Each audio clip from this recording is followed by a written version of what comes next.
도착한 첫날, 지연은 귓가에 문득 울리는 목소리에 몸을 굳혔다. 간신히 몸을 돌려 마주한 시어머니의 얼굴에서 낯설지만 이상하게 익숙한 미소가 번졌다. 우리 며느리 왔구나. 어서 들어와. 이제 내 집이니까. 지연은 어색한 미소를 지으며 현관문을 들어섰다. 원룸형 생활주택이라던 이곳은 생각보다 넓었지만 어딘가 불편한 기운이 감돌았다. 명절에 방문했던 시댁과는 달리 이곳은 마치 오래 살아온 흔적이 곳곳에 묻어있는 듯했다. 신혼집은 구로나 영등포 쪽이 어떨까 했는데 지연이 조심스레 꺼내자 봉투를 정리하던 민호가 고개를 들었다. 서울 전세 구하는 거 지금 너무 어렵지 않겠어? 근교도 고려해보는 게 좋을 것 같아. 시어머니가 부엌에서 나오며 끼어들었다. 아이고, 요즘 젊은 사람들은 서울에만 살려고 해. 여기 대전도 살기 좋은데 말이야. 민호의 눈치를 살피던 지연은 조심스레 입을 열었다. 대전이요? 저희 회사가 서울인데. 통근하면 되지. 민호 아버지랑 나도 그렇게 했어. 아니면 서울에 직장 구하면 되잖아. 시어머니의 말에 지연은 침을 꿀꺽 삼켰다. 민호가 옆에서 지연의 손을 잡았다. 사실 엄마가 이번에 전세 돌리는 집이 하나 있는데 거기 들어가면 좋지 않겠냐고 하셨어. 지연은 잠시 생각에 잠겼다. 결혼 준비하면서 집값 때문에 많이 걱정했던 것은 사실이었다. 그래도 서울을 떠나야 한다니. 그거 지금 세입자 빠지면 우리가 바로 들어가도 된대. 원래는 전세로 내놓으려고 했는데 우리한테 먼저 제안해 주신 거야. 지연이 안도의 한숨을 내쉬었다. 그래도 혼자 사는 집이 있을 거라는 생각에 마음이 놓였다. 잠깐만, 그럼 시부모님은 어디로 가시는 거야? 지연이 물었다. 민호가 말을 끝내기도 전에 시어머니가 웃으며 다가왔다. 우리랑 같이 살아도 좋지 않겠니? 신혼이라고 해도 당장 둘이 떨어져 사는 것보단 낫잖아. 요즘 같은 세상에 집 구하기가 쉽지 않잖니. 지연의 표정이 굳어졌다. 민호는 마치 미리 준비한 듯한 말투로 덧붙였다. 2달만 같이 지내다가 엄마 아빠가 이사 가시면 돼. 겨우 2달인데 괜찮지? 하지만 시어머니의 눈빛에서는 다른 계획이 읽혔다. 지연은 갑자기 마른 침을 삼키며 억지 미소를 지었다. 살짝 흔들리는 손으로 짐을 정리하는 척하며 시어머니의 얼굴을 피했다. 그럼 2달만이죠? 지연이 확인하듯 물었다. 그럼 2달이면 충분하지. 시어머니의 대답은 너무 빨랐다. 마치 오래전부터 계획해온 대본을 읽듯이. 지연은 어쩐지 덫에 걸린 듯한 기분을 지울 수 없었다. 민호의 손을 잡았지만 그의 손바닥에서는 비밀을 간직한 사람의 식은땀이 느껴졌다. 시부모님의 사진과 물건들이 가득한 공간 속에서 지연은 자신의 짐이 얼마나 작은지 새삼 깨달았다.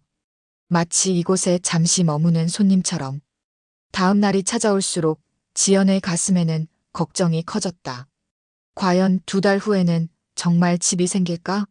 아니면 이 낯선 집에서 평생을 살게 될까?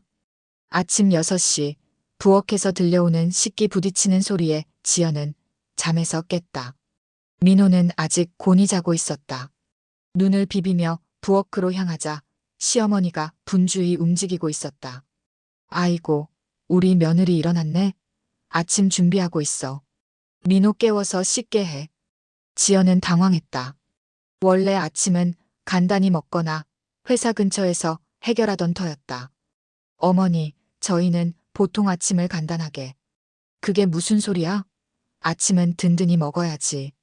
그러니까 요즘 애들은 위장이 약해. 시어머니는 계속해서 음식을 만들었다. 지연은 민호를 깨웠다. 그는 미안한 눈빛으로 속삭였다. 조금만 참아. 2달만이야. 식탁에 앉자 시어머니가 대뜸 물었다. 지연아, 이 김치 냉장고 어때? 넉넉한 거 사야지. 어머니, 저희 김치는 조금씩 사 먹어서. 시어머니가 눈을 흘겼다. 며느리 입맛만 있냐? 가족 입맛 다 맞춰야지. 결혼했으면 이제 식구를 먼저 생각해야 한다고. 시아버지가 신문에서 고개를 들었다. 집에서 김장하면 얼마나 좋아. 우리 며느리 솜씨 좋을 거야. 지연은 숟가락을 든 손에 힘이 들어갔다. 민호는 묵묵히 밥만 먹었다. 일주일이 지나도 상황은 나아지지 않았다. 오히려 점점 악화됐다. 아침은 6시에 차리는 게 좋겠지? 민호 출근 시간에 맞춰서. 시어머니의 말에 지연은 속으로 한숨을 쉬었다. 죄송한데 저희는 출근 준비하느라 바빠서. 그러니까 너한테는 며느리 교육이 필요하단 말이야. 시집살이가 뭔지 알아야지. 시어머니의 말투는 점점 날카로워졌다. 민호에게 도움을 청하는 눈빛을 보냈지만 그는 회사 일이 바쁘다며 일찍 나가버렸다. 시어머니는 지연의 옷차림, 화장, 심지어 걸음걸이까지 지적했다. 열흘째 되는 날 지연은 참다 못해 물었다. 어머님, 이사 가실 집 언제 이사하세요? 2달이면 다음 달 말이잖아요. 시어머니는 사진 한 장을 보여줬다. 전원주택처럼 보이는 집이었다. 사진 보냈잖아. 동화 속 집 같다고 내가 그러지 않았니? 지연은 혼란스러웠다. 그런 대화를 한 적이 없었다. 그날 밤 인터넷으로 사진을 검색해보니 그것은 펜션 홍보 사진이었다. 그 사진, 시골 펜션 사진이에요. 제가 직접 확인했어요. 지연이 증거를 보여주자 시어머니는 안색이 변했다. 뭐가 중요하니? 비슷하게 지을 거라고. 지연은 민호에게 진실을 물었다. 당신 부모님, 정말 이사 가실 거예요? 민호의 표정이 굳었다. 그게 사실은 다음 날 시어머니의 친구들이 집에 놀러 왔다. 지연을 보며 수군거렸다. 아이고, 요즘 며느리들은 편하게 산다더니 우리 때는 상상도 못했지. 지연은 차를 내오며 들었다. 며느리가 들어온 지 얼마 안 됐는데 벌써 집을 내놓으라고 하니 원. 그 순간 지연의 눈앞이 캄캄해졌다. 시어머니의 말이 귓가에 맴돌았다. 2달이면 충분하지. 거짓말이었다. 모든 게 계획된 거짓말이었다. 그게 사실은 부모님이 계속 우리와 함께 사실 계획이셔. 민호의 말은 마치 무거운 돌덩이처럼 지연의 가슴에 떨어졌다. 지연은 얼어붙은 듯 민호를 바라봤다. 무슨 소리야? 2달만 같이 지내자고 했잖아. 그래서 내가 동의한 거고. 민호는 고개를 떨구고 손가락으로 테이블 위를 더듬었다. 어머니가 노후 준비 명목으로 이 생활주택을 운영하시는데 사실은 우리에게 한 호실을 제공하는 대신 함께 살면서 전세금을 활용하려고 하셨어. 지연의 눈에서 눈물이 맺혔다. 왜 처음부터 말하지 않았어? 나를 속일 생각이었던 거야? 미안해, 지연아. 엄마가 이렇게 하면 내가 절대 결혼하지 않을 거라고 하셨어. 내가 적응하길 바랐던 거야. 지연은 웃음이 나왔다. 그것은 분노와 실망감이 뒤섞인 쓴웃음이었다. 적응? 내가 뭘 적응해야 한다는 거야? 결혼한다고 약속했지. 종살이 하겠다고 한 적 없어.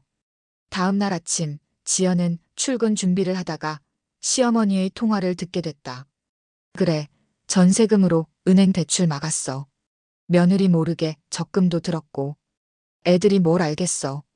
결혼했으면 우리 말 따라야지. 지연의 손에서 화장품이 떨어졌다.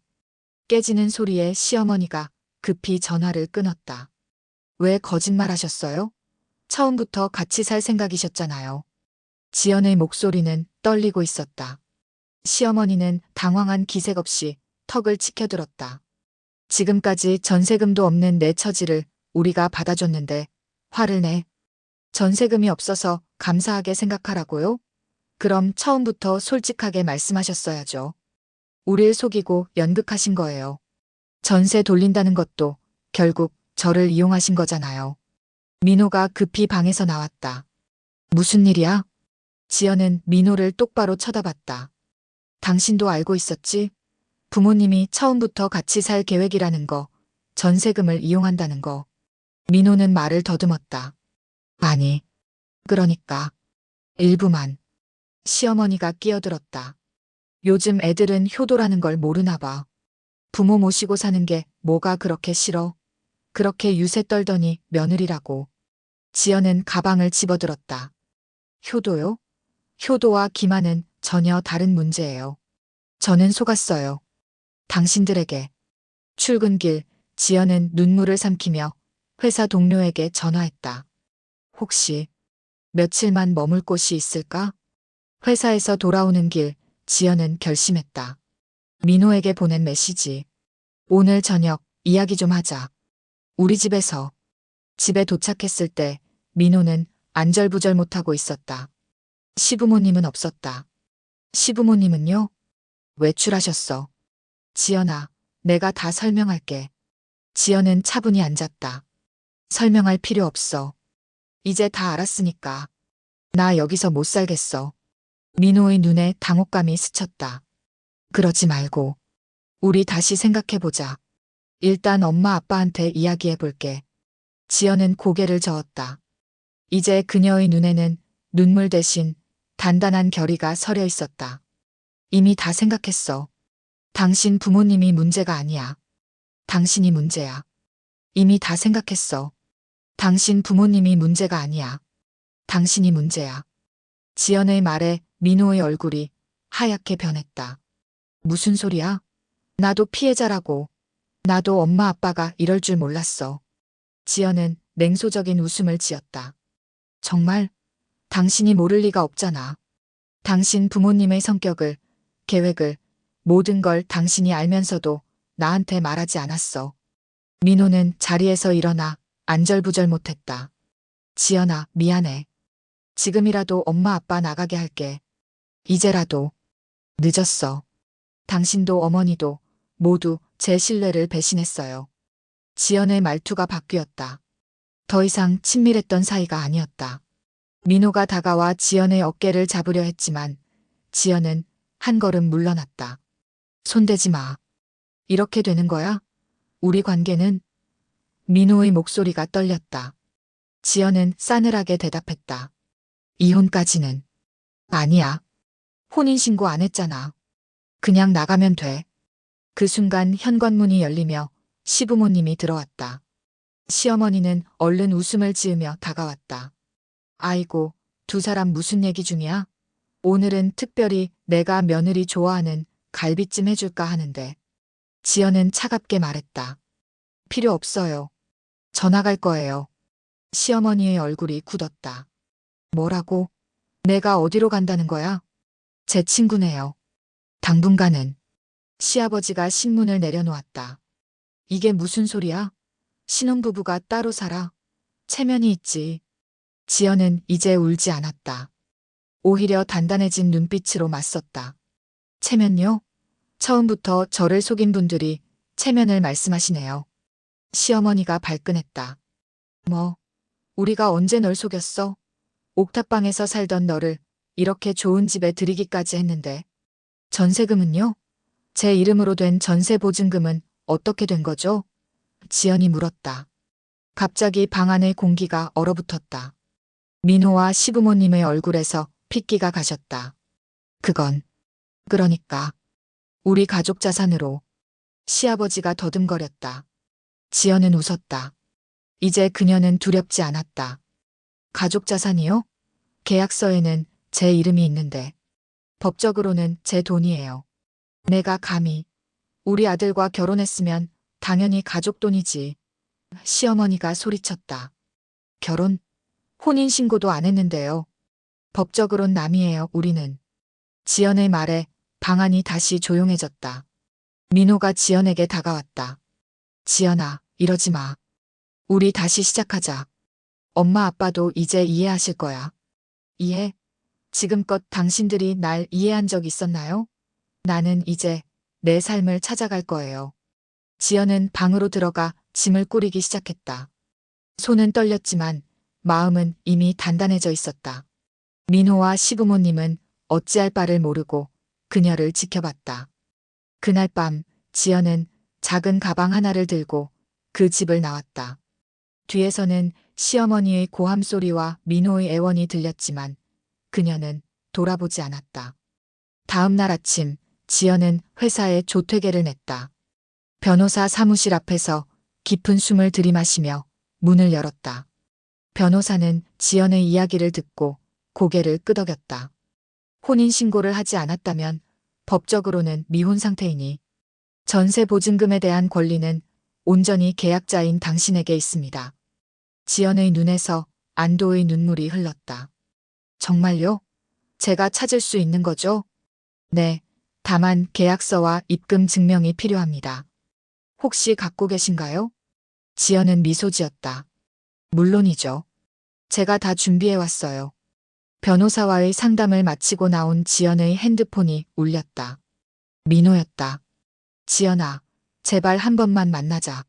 내가 다 잘못했어. 할 말이 있으면 문자로 해요. 더 이상 만날 생각 없어요. 엄마가 전세금 돌려주신대. 그러니까 우리 다시. 지연은 차갑게 말을 잘랐다. 늦었어요. 이미 변호사와 상담했고 법적 절차를 밟을 거예요. 전화가 끊기자마자 시어머니에게서 전화가 왔다. 지연은 받지 않았다. 대신 메시지가 도착했다. 내가 이렇게 나오면 우리도 가만히 있지 않을 거야. 집안 망신시키지 마.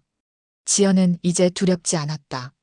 오히려 이런 협박이 그녀를 더 강하게 만들었다. 사흘 후 지연은 민호와 마지막으로 만나기로 했다. 카페에서 기다리는 동안 그녀는 준비해온 서류들을 다시 한번 확인했다. 민호가 초췌한 모습으로 나타났다. 고마워, 만나줘서. 할 말만 하세요. 시간이 없어요. 민호는 힘없이 고개를 숙였다. 엄마가 전세금 돌려드린대. 그러니까 우리 다시 한번. 지연은 서류 한 장을 내밀었다. 이거 보세요. 민호는 서류를 받아들고 당황했다. 이게 뭐야? 당신 부모님이 내 전세금으로 대출 상환하고 다른 사업에 투자한 증거예요. 내 이름으로 대출까지 받았더군요. 민호의 얼굴이 하얗게 변했다. 이게 무슨. 당신이 알았든 몰랐든 이제 중요하지 않아요. 나는 내 돈을 되찾을 거예요. 법적으로. 민호가 애원했다. 지연아, 제발. 우리 가족이잖아. 지연은 쓴웃음을 지었다. 가족? 날 속이고 이용한 사람들이 무슨 가족이에요? 이건 사기죠. 그래, 엄마가 잘못했어. 내가 다 책임질게. 그냥 고소만은. 지연은 단호하게 말했다. 이미 늦었어요. 내일 법원에 서류 제출하기로 했어요. 민호의 얼굴에 절망감이 번졌다. 그럼 우리는 끝났어요. 아니, 처음부터 시작도 안 했던 거예요. 카페를 나서며 지연은 깊은 숨을 내쉬었다. 어깨에서 무거운 짐이 내려가는 느낌이었다. 이제 그녀는 자신의 길을 가기로 했다. 그날 밤 시어머니에게서 또 전화가 왔다. 이번에는 받기로 했다. 내가 감히 우리 집안을 망신시키겠다는 거냐? 지연은 차분히 대답했다. 아니요. 그저 제 것을 찾으려는 것뿐이에요. 어머님이 먼저 사기를 치셨잖아요. 뭐, 사기라고? 이 망종아. 내가 어떻게. 지연은 시어머니의 말을 끊었다. 내일 아침에 변호사가 연락드릴 거예요. 더 이상 저한테 연락하지 마세요. 전화를 끊은 지연의 얼굴에 미소가 번졌다. 처음으로 그녀는 자신이 강하다는 것을 느꼈다. 일주일 후 법원 앞. 지연은 긴장한 모습으로 변호사를 기다리고 있었다. 오늘은 전세보증금 반환 소송의 첫 변론 기일이었다. 변호사가 도착하자 지연은 안도의 한숨을 내쉬었다. 준비 다 됐나요? 네, 걱정 마세요. 증거가 충분합니다. 특히 시어머니가 무단으로 사용한 내역이 모두 확보됐으니까요. 법정에 들어서자 맞은편에 민호와 시부모님이 앉아 있었다. 시어머니는 지연을 노려보았지만 지연은 당당하게 고개를 들었다. 판사가 입을 열었다. 이 사건은 전세보증금 반환 청구 소송입니다. 원고 측 변호인, 주장을 시작하세요. 지연의 변호사가 일어났다. 원고는 피고 측과 약혼 관계였으나 혼인신고는 하지 않았습니다. 원고 명의로 체결된 전세계약의 보증금이 피고 측에 의해 무단으로 사용되었음이 확인되었습니다. 시부모님 측 변호사가 반박했다. 두 사람은 실질적인 부부였으며 원고가 자발적으로 동의했습니다. 이때 지연의 변호사가 녹음 파일을 제출했다. 이 녹음에는 피고 측이 원고를 속이고 전세금을 가로챌 계획이었음이 명백히 드러나 있습니다. 녹음이 재생되자 법정안이 조용해졌다. 그것은 시어머니가 친구에게 한 통화 내용이었다. 며느리 모르게 전세금으로 대출 갚고 사업자금으로 썼어. 혼인신고만 하면 우리 돈 되는 거지. 머저리 같은 년 속이기 쉬웠다니까. 시어머니의 얼굴이 창백해졌다. 민호는 믿을 수 없다는 눈으로 어머니를 바라봤다. 판사는 증거를 검토한 후 물었다. 피고 측은 반박할 내용이 있습니까? 시어머니가 벌떡 일어났다. 그게 조작된 거예요. 인연이 우리 아들을 유혹해서. 조용히 하세요. 법정 모독죄가 될 수 있습니다. 판사의 단호한 경고에 시어머니는 자리에 앉았다. 재판이 끝나고 나오는 길에 민호가 지연을 붙잡았다. 지연아, 난 정말 몰랐어. 어머니가 그런 짓을. 지연은 차갑게 대답했다. 그게 당신의 문제예요. 몰랐다는 게 변명이 될 수는 없어요. 민호의 눈에 눈물이 고였다. 정말 미안해. 내가 다 책임질게. 늦었어요. 이제 와서 뭘 어쩌겠다는 거예요? 그 순간 시어머니가 달려와 지연의 뺨을 때렸다. 이 망할 년. 우리 집안 망치려고. 지연은 뺨을 부여잡았지만 곧 똑바로 일어나 시어머니를 노려봤다. 이게 폭행죄에 해당한다는 거 아세요? CCTV에 다 찍혔을 텐데. 시어머니는 경비원들이 달려오자 멈칫했다. 지연은 고개를 돌려 걸어갔다. 한 달 후 지연은 판결문을 받았다. 전세 보증금 전액과 이자, 그리고 위자료까지 인정받았다. 그녀의 핸드폰이 울렸다. 민호였다. 지연아, 판결 들었어. 정말 미안해. 엄마도 이제 자기 잘못을 인정하셨어. 그래요? 돈은 언제 돌려받을 수 있죠? 내일 모두 입금해 줄게. 그런데 우리 한 번만 더. 지연은 단호하게 말을 잘랐다. 아니요. 돈만 돌려주세요. 더 이상 할 말 없어요. 전화를 끊은 지연은 깊은 숨을 내쉬었다. 마침내 그녀의 정의가 이루어진 순간이었다. 친구가 물었다. 이제 어떻게 할 거야? 지연은 미소 지었다. 내 삶을 새로 시작할 거야. 이번엔 제대로. 다음 날 약속대로 전세 보증금과 위자료가 모두 입금됐다. 지연은 그 돈으로 자신만의 작은 아파트 청약을 넣었다. 시어머니의 사기 혐의는 경찰에 신고되었고 그녀는 형사처벌을 앞두고 있었다. 그녀가 여러 명의 며느리 후보들에게 같은 수법으로 사기를 쳤다는 사실이 밝혀진 것이다. 당첨 문자가 도착한 순간 지연은 믿을 수 없다는 듯 휴대폰을 몇 번이나 다시 확인했다. 그토록 바라던 자신의 아파트 청약이 마침내 당첨된 것이다. 야, 진짜? 축하해. 친구 미라가 환호성을 질렀다. 운이 좋네. 요즘 청약 경쟁률이 장난 아닌데. 지연은 눈가에 맺힌 눈물을 닦았다. 운이 아니야. 내가 몇 년 동안 꾸준히 적금 넣고 청약 점수 쌓았잖아. 그래도 그 돈 다 날릴 뻔했잖아. 잘 싸웠어, 우리 지연이. 미라가 지연의 어깨를 토닥였다. 아파트 계약을 위해 은행에 들른 지연은 통장 잔고를 보며 뿌듯함을 느꼈다. 어렵게 되찾은 전세 보증금과 위자료, 그리고 꾸준히 모아온 청약 통장이 합쳐져 드디어 자신만의 집을 가질 수 있게 된 것이다. 계약서에 서명하며 지연은 지난 날을 떠올렸다. 시부모님의 집에서 눈치 보며 살던 날들, 몰래 울었던 밤들, 그리고 마침내 용기를 내어 자신의 권리를 찾아 나섰던 순간들. 이제 정말 제 집이 생기는 거죠? 지연이 부동산 중개인에게 물었다. 네, 이제 당신 명의로 등기부등본에 올라갑니다. 축하드려요. 집으로 돌아오는 길, 지연의 휴대폰이 울렸다. 발신자 표시가 없었지만 받아보니 민호였다. 지연아, 잘 지내? 지연은 잠시 망설였다. 네, 잘 지냅니다. 엄마가 구속됐어. 너 말고도 다른 피해자들이 많았더라고. 지연은 아무 말도 하지 않았다. 이미 뉴스를 통해 알고 있었다. 결혼 사기단 사건으로 대대적으로 보도된 내용이었다. 내가 용기 내서 신고한 덕분에 여러 사람이 피해를 면했어. 고마워. 당연한 일을 했을 뿐이에요. 더 할 말 없으면 끊을게요. 민호가 다급하게 말했다. 지연아, 나 정말 몰랐어. 용서해줘. 우리 다시. 미안해요. 이제 각자의 길을 가는 게 좋겠어요. 전화를 끊고 아파트 모델하우스를 향해 걸어가는 지연의 얼굴에는 평온함이 깃들어 있었다. 이제 그녀는 자신만의 공간을 가지게 될 것이다. 누구의 눈치도 보지 않고 누구의 허락도 필요 없는 온전한 자신의 공간. 모델하우스에서 내부 구조를 살펴보며 지연은 미소 지었다. 여기는 책장을 놓고 저기는 작은 화분들을 두면 좋겠네. 상담사가 물었다. 혼자 사실 건가요? 네, 당분간은요. 제 인생의 주인공은 저니까요. 집들이 날 친구들이 모여들었다.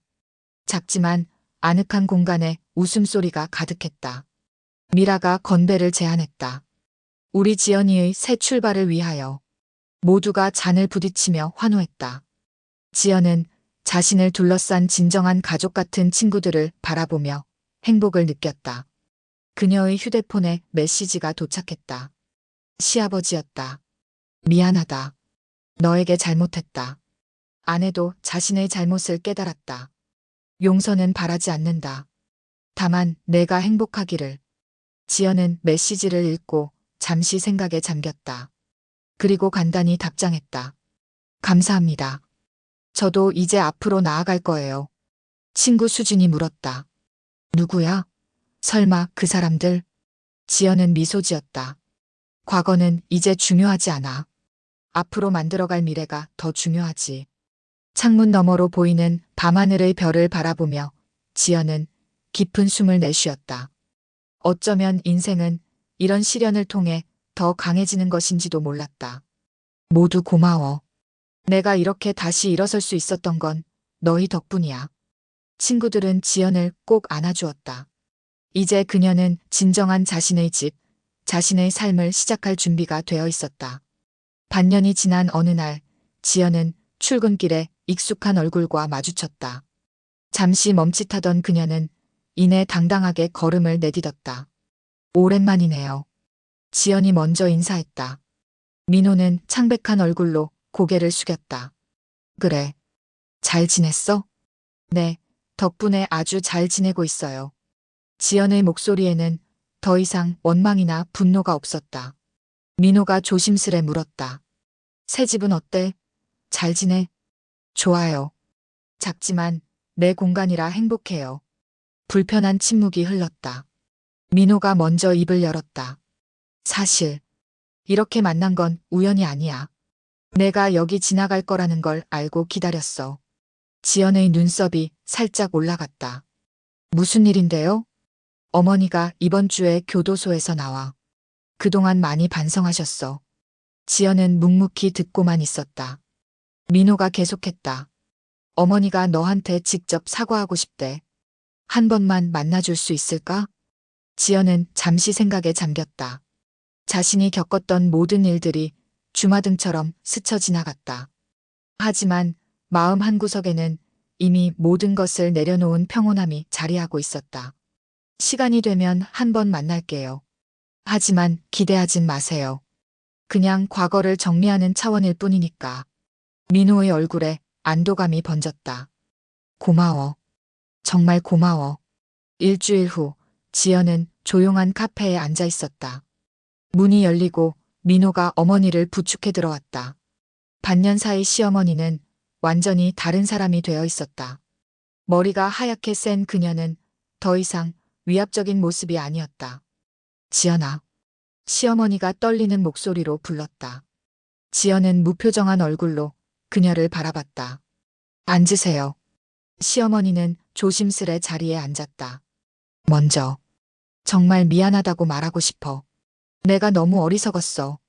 지연은 차분히 대답했다. 네, 정말 어리석으셨죠. 저뿐만 아니라 다른 여러 사람들에게도요. 그래, 맞아. 내가 잘못했어. 교도소에 있는 동안 많이 생각했어. 내가 왜 그랬는지. 민호가 어머니의 손을 꼭 잡아주었다. 시어머니의 눈에서 눈물이 흘렀다. 용서해달라는 말은 안 할게. 용서받을 자격이 없으니까. 다만, 내가 잘 지내는 모습을 보고 싶었어. 지연은 깊은 숨을 내쉬었다. 전 이제 정말 잘 지내고 있어요. 제 인생에서 가장 행복한 시간을 보내고 있죠. 다행이구나. 시어머니의 말에 진심이 묻어났다. 대화를 마치고 일어서며 지연은 마지막으로 말했다. 이제 저는 정말 새 출발을 했어요. 당신들도 그러길 바랍니다. 밖으로 나오는 길에 민호가 지연을 따라왔다. 지연아, 정말 고마워. 어머니에게 큰 위로가 됐어. 제가 한 건 없어요. 그저 과거를 정리했을 뿐이에요. 민호가 망설이다 물었다. 혹시 우리가 다시. 지연은 단호하게 고개를 저었다. 아니요. 그건 불가능해요. 저는 이미 새로운 사람을 만나고 있어요. 민호의 표정이 굳었다. 그렇구나. 누굴까? 혹시 내가 아는 사람이야? 지연은 미소 지었다. 아니요. 완전히 새로운 사람이에요. 그 사람은 바로 저예요. 민호의 당혹감을 뒤로하고 지연은 가볍게 인사하고 돌아섰다. 멀어지는 그녀의 뒷모습에는 자신감이 넘쳤다. 저녁, 새 아파트에 돌아온 지연은 창문을 활짝 열고 깊은 숨을 들이마셨다. 테이블 위에는 새로 사귄 친구들과 함께 찍은 사진과 회사에서 받은 승진 통지서가 놓여 있었다. 김치 냉장고도 TV도 제 명의로 구매한 거니까 알아두세요. 그날 시어머니에게 했던 말이 생각나 웃음이 나왔다. 지금 그녀의 집에는 작지만 아늑한 김치 냉장고와 TV가 자리하고 있었다. 이제 제 삶은 그 집 말고 제 손으로 만든 집에서 시작할 거예요. 그날의 결심이 현실이 되었다. 지연은 소파에 앉아 따뜻한 차를 마시며 창밖을 바라봤다. 어두운 밤하늘에 별들이 반짝이고 있었다. 한때는 그 어둠 속에 갇혀 있는 것만 같았지만 이제 그녀는 자신만의 빛을 발하고 있었다. 어쩌면 그 고통스러운 경험이 없었다면 지금의 강인한 자신을 만날 수 없었을지도 모른다. 지연은 이제 깨달았다. 진정한 행복은 남에게 의존하는 것이 아니라 자신의 삶을 스스로 개척해 나가는 데 있다는 것을. 그녀의 입가에 미소가 번졌다. 이제 그녀의 인생은 온전히 그녀의 것이었다. 어떤 거짓말도, 어떤 속임수도 그녀의 단단한 의지를 꺾을 수 없었다. 결국 내가 이겼네. 지연은 혼자 속삭였다. 그리고 그 승리는 달콤했다.